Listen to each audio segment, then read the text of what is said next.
Here are 9 books releasing in 2026 that I'm the most excited for. I'm just gonna go in order of what's releasing first. So on January 13th, we have Woman Down by Colleen Hoover. And before you go say anything about Colleen Hoover, hear me out for just a minute, okay? I love that her books are super easy to fly through. And this one specifically really intrigued me because I feel like the premise of this new book is kind of along the lines of her own life, okay? Another thriller about an author who goes on a secluded lakeside writing retreat, and it happens to go wrong. But what intrigued me is specifically where it said she has had viral backlash over her latest film adaptation. Releasing on January 27th, we have Dear Debbie by Frida McFadden. I haven't read any of her new releases since The Crash came out probably about a year ago, but this one's about an advice column journalist who has to start taking her own advice when her life starts to spiral out of control. Releasing on February 3rd, we have It's Not Her. I read Local Woman Missing and was obsessed. I still think about this book fairly often, so I'm really excited to read this. I haven't read anything else by this author. One I'm really excited for is releasing on February 17th. That's The Astral Library by Kate Quinn. I've only read The Diamond Eye by Kate Quinn. I read this last year, and I know she's really known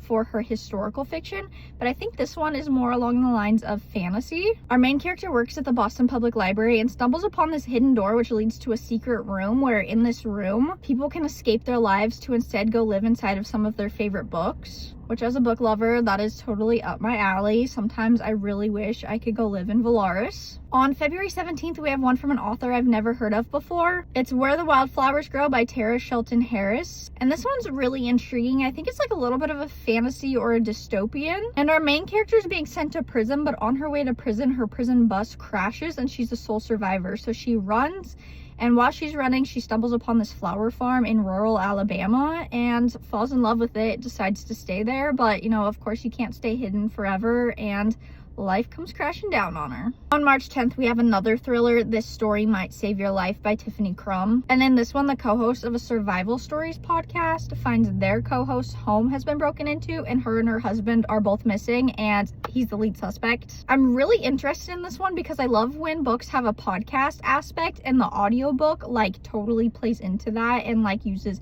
different voices and like all of that fun stuff. So I really hope that they do something fun for the audiobook of this one so I can listen to it. On April 7th, we have The Book Witch by Meg Schaefer. This was a fantasy that was really intriguing to me because the main character is a third generation book witch. And the job of the book witches is to go inside the books and the novels and protect them from the villains of the books, critics of the books, all that fun stuff. She finds herself having to ask the person she's been forbidden from talking to go with her to jump into some of history's most classic works of fiction so that she can find her missing grandpa. On May 5th, we have Our Perfect Storm by